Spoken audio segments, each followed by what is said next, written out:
All rise.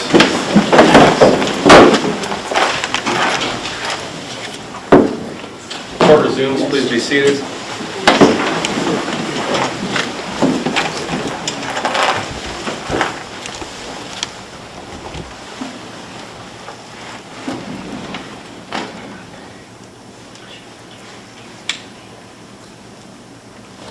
All right, good afternoon.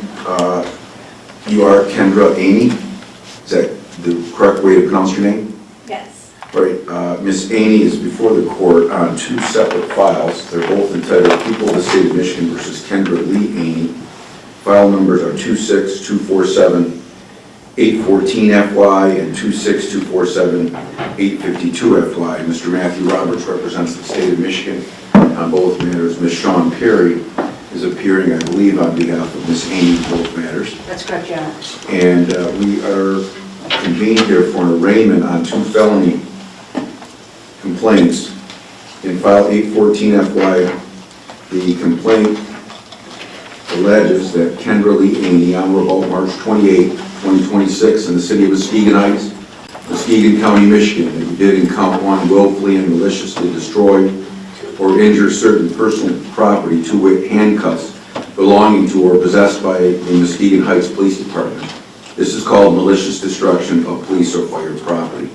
It's a felony. It's punishable by up to 4 years incarceration and or a $5,000 fine plus court costs and restitution. Count two alleges that the same defendant at the same time, date, and place did break or escape from lawful custody while under criminal process, to wit, climbing out a police cruiser window and running away. This is called escaping from lawful custody. This is a misdemeanor. It's punishable by up to 1 year in the county jail and or a $1,000 fine plus court costs.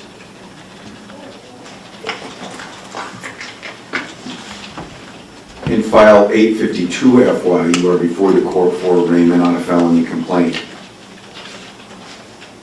This complaint alleges that Kendra Aney, on or about March 28, 2026, in this city of Muskegon Heights, Muskegon County, Michigan, you did at that time and place break and enter or enter without permission a dwelling located at 3328 Sanford Street, and while entering in, present in, or exiting the dwelling did commit the misdemeanor offense of escape from lawful custody. This is a felony called home invasion, 3rd degree. It's punishable by up to 5 years incarceration and a $2,000 fine plus court costs. On both felony complaints, it's alleged that you are a 4th habitual offender. In file 814, it's alleged that on or about October 10, 2016, February 27, 2017, and September 13, 2010, you had previously been convicted of these three felonies, respectively, operating intoxicated 3rd offense, delivery or manufacture of less than 50 grams of a major controlled substance, and attempted larceny in the building. Those felony convictions are alleged to have occurred in the 14th Circuit Court in Muskegon County and the 20th Circuit Court for Ottawa County. The complaint in 852FY alleges that you were previously convicted of 3 or more felonies or attempts to commit felonies, and that on or about January 13, 2017, August 28, 2016, and September 17, 2012, you were convicted of the following offenses respectively: delivery or manufacture of a major controlled substance, operating intoxicated 3rd offense, and larceny in a building.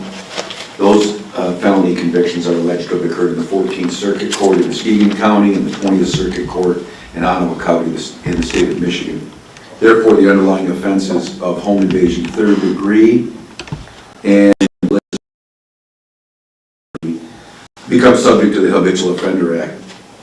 Home invasion 3rd degree in file 852FY then becomes a felony punishable by up to life or any term of years in the discretion of the sentencing court. Malicious destruction of police or fire property in 814FY then becomes a felony punishable by up to 15 years incarceration. That would be in the discretion of the sentencing court.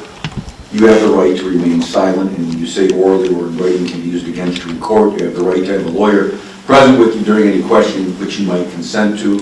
If you do not have the money to hire a lawyer, the local indigent criminal defense system will appoint a lawyer for you at public expense. You have the right to have a lawyer representing you at all court proceedings.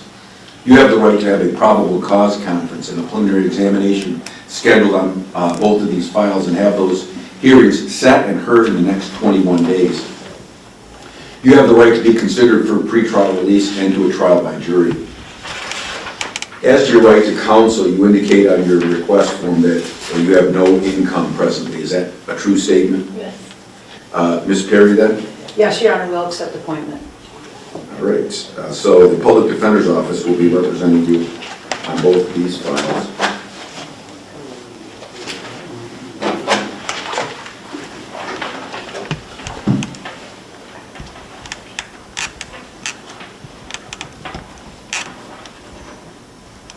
All right, in both files, we'll have the matter set for a probable cause conference and a preliminary examination.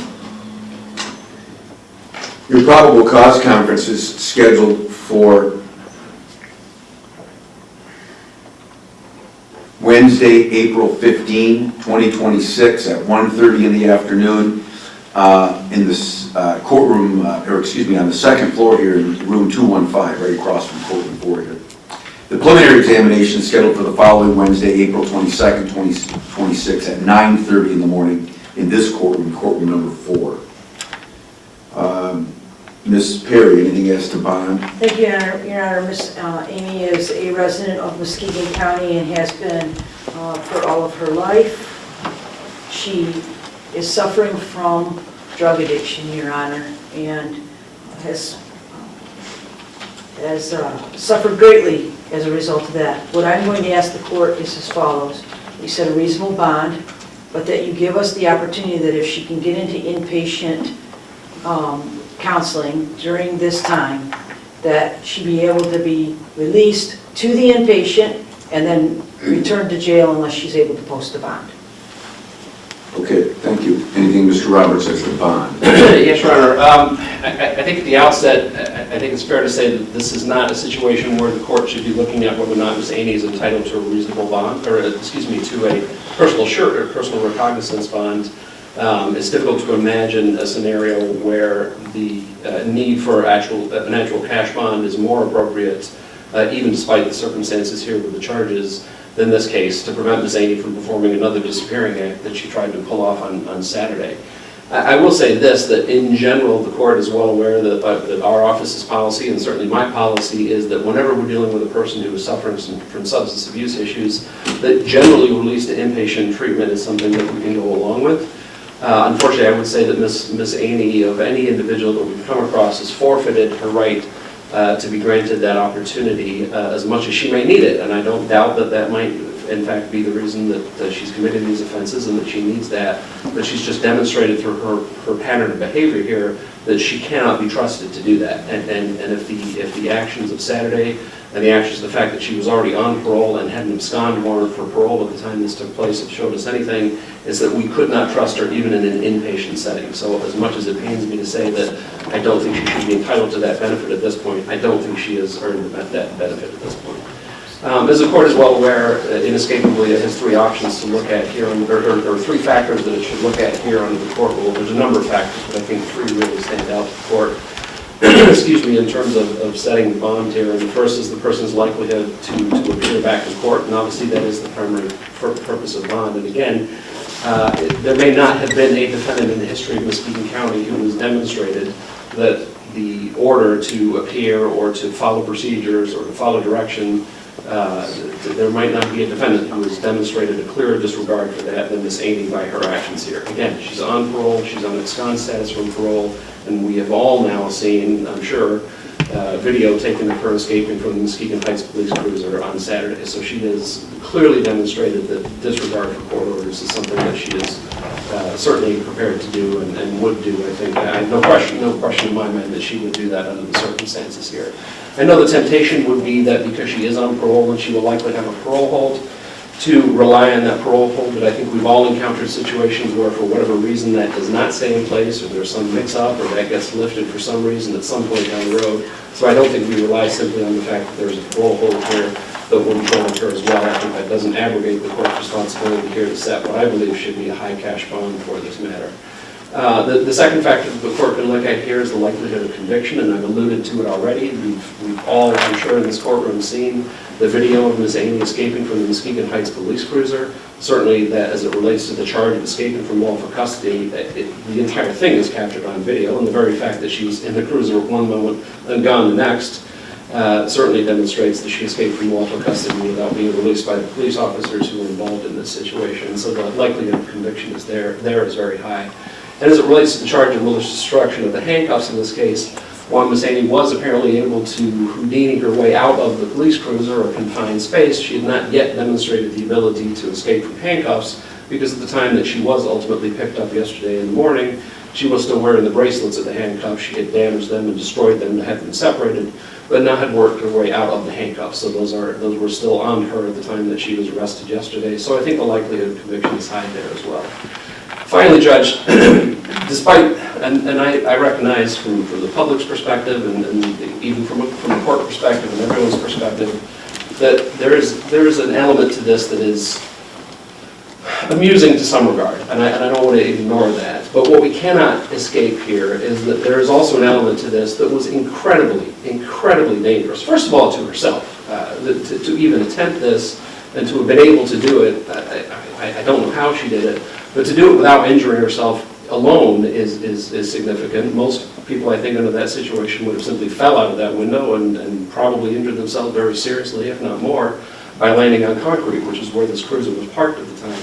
But beyond that, and the factor that the court, I think, here can really look at the most is the seriousness of the offense, and that relates to the home invasion charge here. That for as much as people might want to support Miss Amy or think that what she did here was somehow noble or good for her, you know, that type of thing, the bottom line is, in escaping from custody here, she broke into someone's house. Now, fortunately, nobody was hurt, nobody was home in that situation.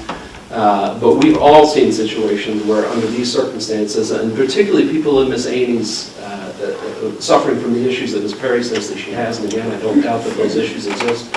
We've all known situations where people, for whatever reason, break into another person's home to try to steal some property or try to escape from the police, and those turn out very, very badly. Unfortunately, that did not happen here, but it doesn't take away from the seriousness of the offense here. And that alone, I think, calls for a substantial cash bond here. So again, while under normal circumstances, I would probably agree to or even advocate for a person to be released to inpatient treatment to get treatment for their substance abuse issues, that is simply not a risk that the court, I think, can take at this point. Because, quite frankly, I think it will be a situation of now we see her and then we won't when it comes time for Miss Amy to appear in court.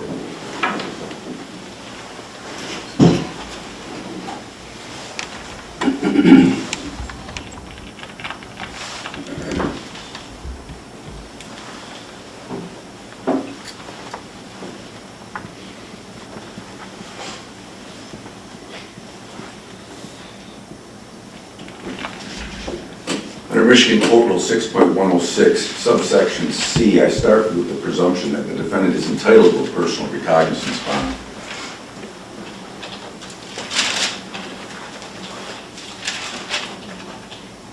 Subsection C provides that if the defendant is not ordered to be held in custody pursuant to subrule B on the major capital offenses of murder or armed robbery or criminal sexual conduct first degree, the court must order the pretrial release of the defendant on a personal recognizance, unless the court determines that such release will not reasonably ensure the appearance of the defendant as required, etc., or will not present a danger to the public. Well, I'm finding that her risk of non-appearance and her present danger to the public outweighs and rebuts the presumption of a personal recognizance bond. Additionally, Michigan Court Rule 6.106 subsection F directs the court to consider a number of factors when I make the determination of bond. One of those factors is the defendant's prior criminal record. It's lengthy. It includes prior convictions for operating intoxicated second, escape from lawful custody, attempted larceny in the building,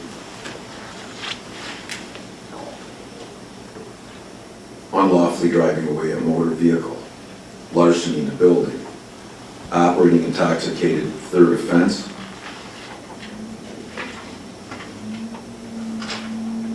and delivery or manufacture of a major controlled substance less than 50 grams. Her prior record alone would rebut the presumption of a personal recognizance bond.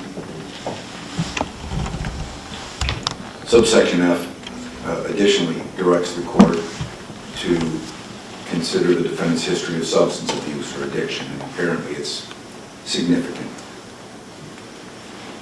That weighs against a personal recognizance bond. The seriousness of the offense charged is one of the factors I'm to consider. And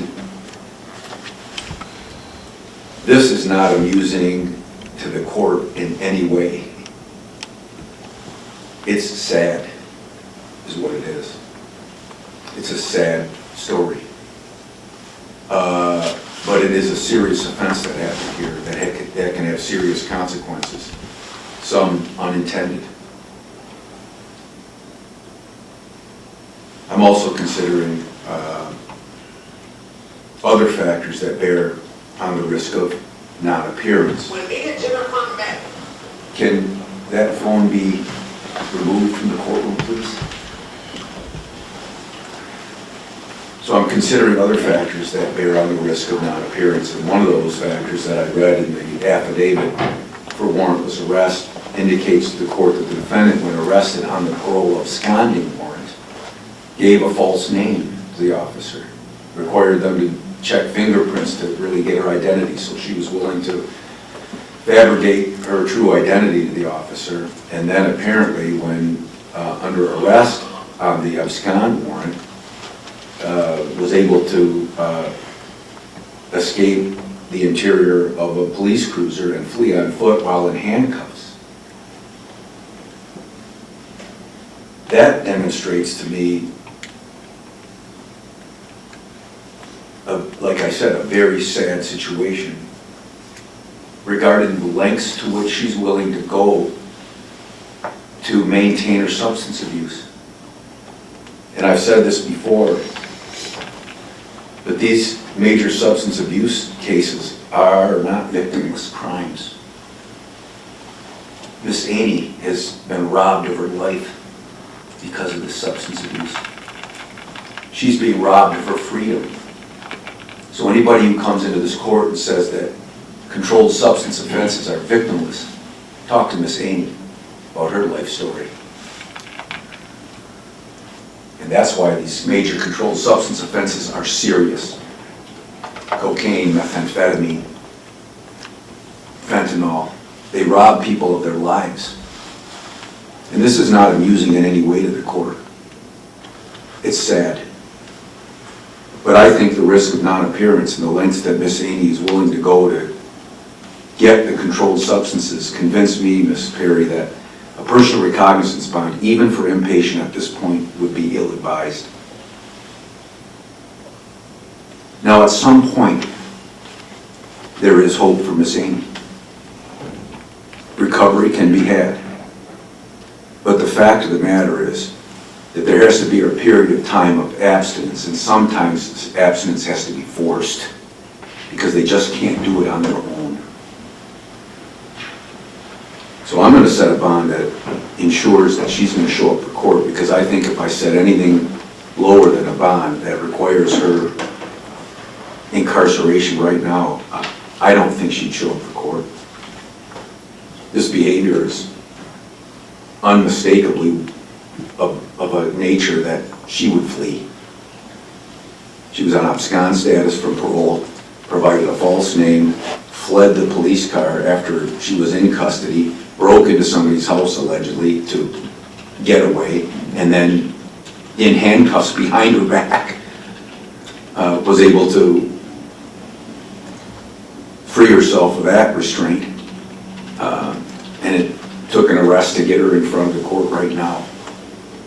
So I'm going to be setting a bond that is not a personal recognizance bond, and at this point, I'm not going to consider a personal recognizance bond, even if she did get into inpatient. That's not to say that at some point during the pendency of this case, that might not be inappropriate. position. But right now, that's not going to happen. So on the home invasion, third degree, habitual offender, fourth offense, the life felony, bond is going to be set in the amount of $100,000 cash or surety. You're not to use, possess, or consume any controlled substances. You buy a doctor if you post that bond. You are to, if you post that bond, to be fitted with a GPS monitor for your whereabouts in the event that you post that bond.